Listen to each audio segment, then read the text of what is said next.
বন্ধুরা, আমরা তো বিভিন্ন রকম খাবার খেয়ে থাকি, আর সেই বিভিন্ন রকম খাবারের তো বিভিন্ন রকম টেস্ট হয়। আর আজকে আমি তোমাদেরকে কি করব জানো? আর আজকে আমি তোমাদেরকে ইংলিশে এই খাবারের টেস্টগুলোকে ডেসক্রাইব করব।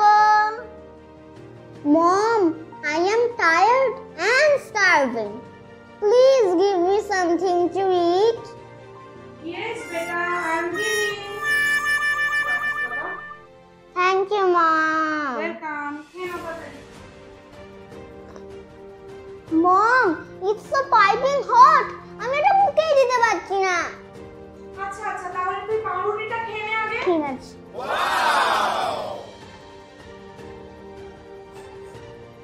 Mom, it has gone stale. Take it. Thank you. Oops, it has gone burnt. But it's crunchy.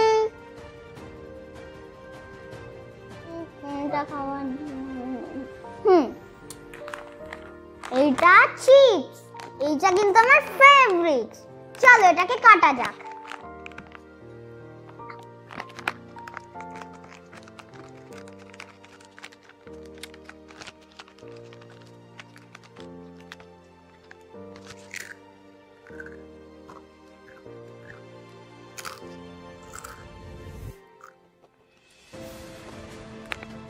দেখো এটা কেরম কুড়মুড় কুড়মুড় করছে না?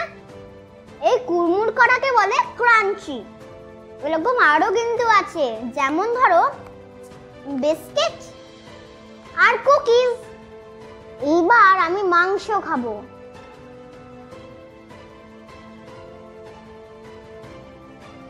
মা, প্রচন্ড ঝাল দিয়েছো, কিন্তু খুব স্বাদ হয়েছে। জানো তো বন্ধুরা, এই মশলাদার খাবারকে কি বলে? Spicy food. কি বলে? Spicy food. এইবার কোনটা খাওয়া যায়? এইটা। দেখো বন্ধুরা, এখানে কত তেল লেগে আছে, তাই না? চলো তাহলে এটা খাওয়া যাক।